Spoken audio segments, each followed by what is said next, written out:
I have mixed opinions on the Drake and Josh movies ever since I reviewed the Christmas movie back in 2017. And since this is the first time I'm talking about Go Hollywood,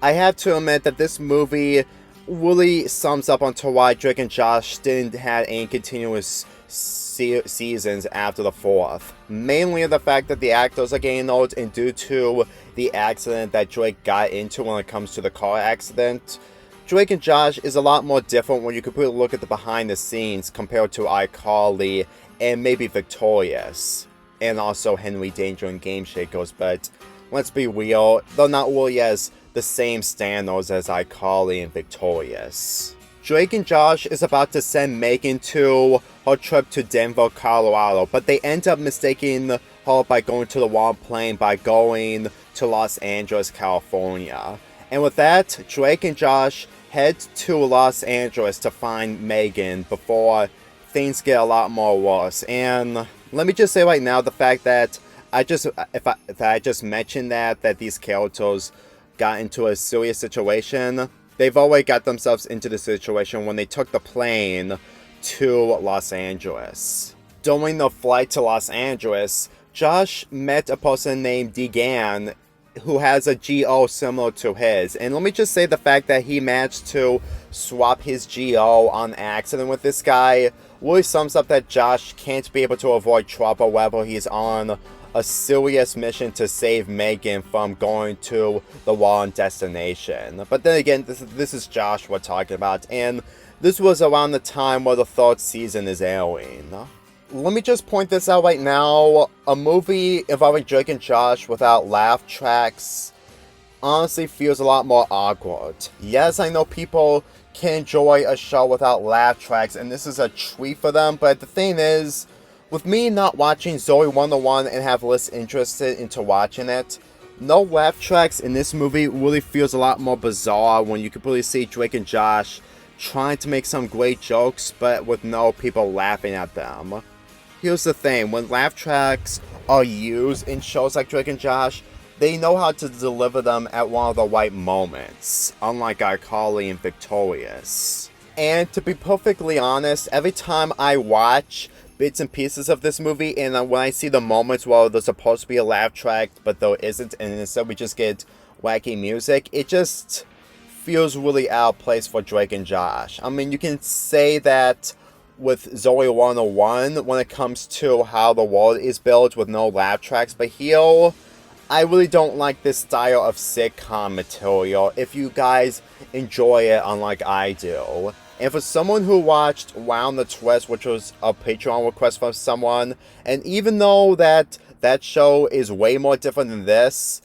I'm just gonna be admit to say that I really found the laugh tracks mostly appropriate in shows like Drake and Josh. No offense, but these moments, despite being really good when it comes to comedy, it still doesn't even feel the same without the laugh track. And the fact that the Christmas movie had the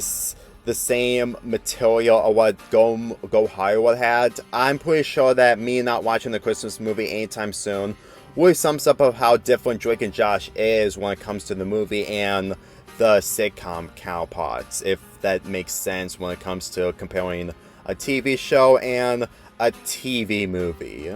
But if there's one thing I can easily accept this with being its own thing compared to the TV show, is the fact that it actually has a villain. Granted, there are antagonists in Drake and Josh similar to iCarly and Victorious, but let's be real, Drake and Josh is way more different when you completely look at the characters in that show. Degan, who his plan is to counterfeit money for having his own GO to make sure they can counterfeit money, and the fact that he accidentally swapped his with Josh's GO, I'm going to assume that his entire plan is just to make sure that he prevents anyone from finding out. And considering that Josh is willing to call the police on these people, even though that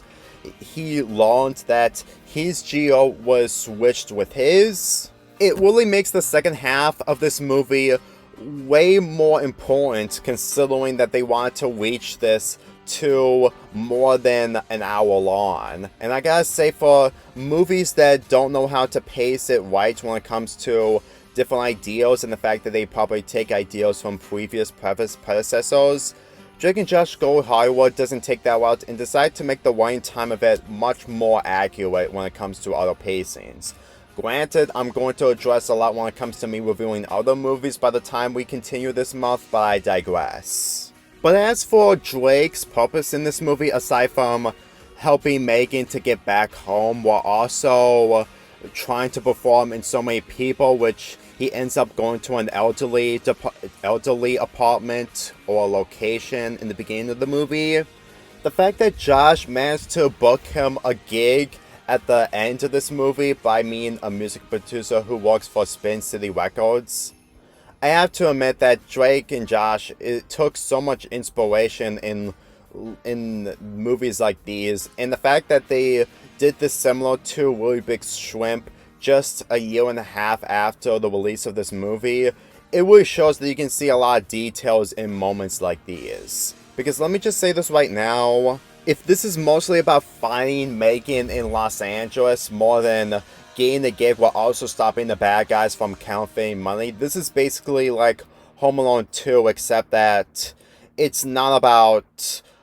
accepting the family memos, and it's mostly about Megan just easily wandering around in Los Angeles while also pulling pranks on other characters, mainly the criminals. I'm just saying, the fact that this instantly reminds me of Home Alone 2 and the fact that it's not 100% like Home Alone 2, I'm pretty sure that Drake and Josh Go Hollywood would have been like Drake and Josh Where's Megan, which isn't really a good title whatsoever, and the fact that SpongeBob got that title months before this movie came out, it really shows that they don't want to take the same ideas of what other studios did for their shows. And with that positive, this movie really meant it seriously when it comes to its title, with the characters doing other things instead of just finding Megan in Los Angeles, with them just trying to fight the criminals from counterfeiting money, while also having Drake performing in front of so many people when it comes to television. So I actually think that this movie does a really good job on making the plot a lot more accurate when it comes to the title of the movie. Getting to Megan in this movie, considering that she wasn't fully responsible for heading to Los Angeles because it was mostly Drake and Josh's mistake of taking her to the wrong plane, I gotta say that the luxury that she gets, it still reminds me of Kevin from Home Alone 2, but at the same time, she actually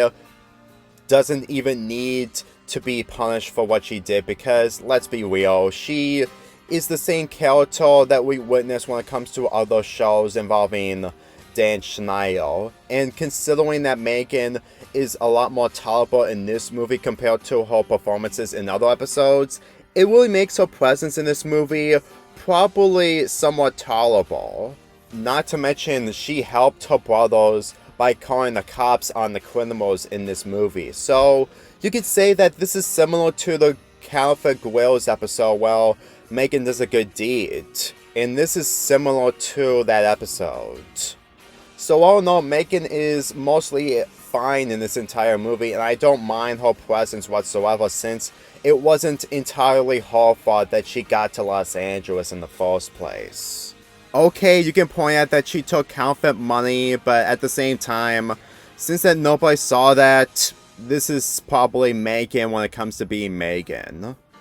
Anyway, the climax involving Drake and Josh trying to fight back the criminals is mostly underwhelming, but then again, this movie is supposed to be an extended Drake and Josh episode, being an hour-long movie compared to 22 minutes, so I can easily say that this is somewhat tolerable to say the least. But I will say that this is probably the first time where Drake and Josh got themselves into a serious fight with other criminals. Granted, you could say that they encountered so many people in the past, but when we see them actually trying to fight back with the other characters, mainly the criminals, is probably the best highlights in this whole movie, which is why I consider the fight scene probably my favorite scene in this entire movie. Granted, people may have different debates on what Drake and Josh usually do when it comes to doing movies, mainly from this and the Christmas movie, but I can say this right now, if it wasn't for Megan, we wouldn't probably see Drake and Josh fight back with some of the other criminals. Otherwise, they will probably get away while they also, let's just say, swim, which, just by hearing the other criminals saying that you hope you're good swimmers, Drake and Josh aren't really great as swimmers. Well, Drake maybe, but Josh, not so much. There is this document that Josh is typing in involving My Great Adventure, and I'm just gonna say this right now, this is mainly Josh when it comes to his gullibility of just doing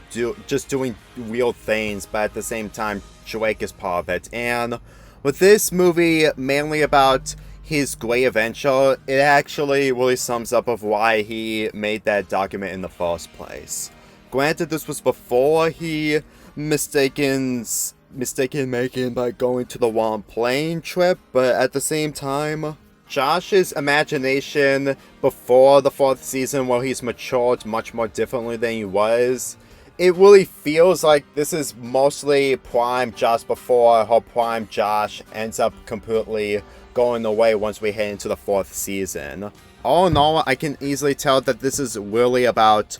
the Great Adventure, but it's titled as Go Hollywood, which, let's be real, Go Hollywood is a much more better title than Where's Megan or The Great Adventure, because it won't be suitable for a sitcom whatsoever. With characters that aren't 100% wacky and have some kind of sanity inside them,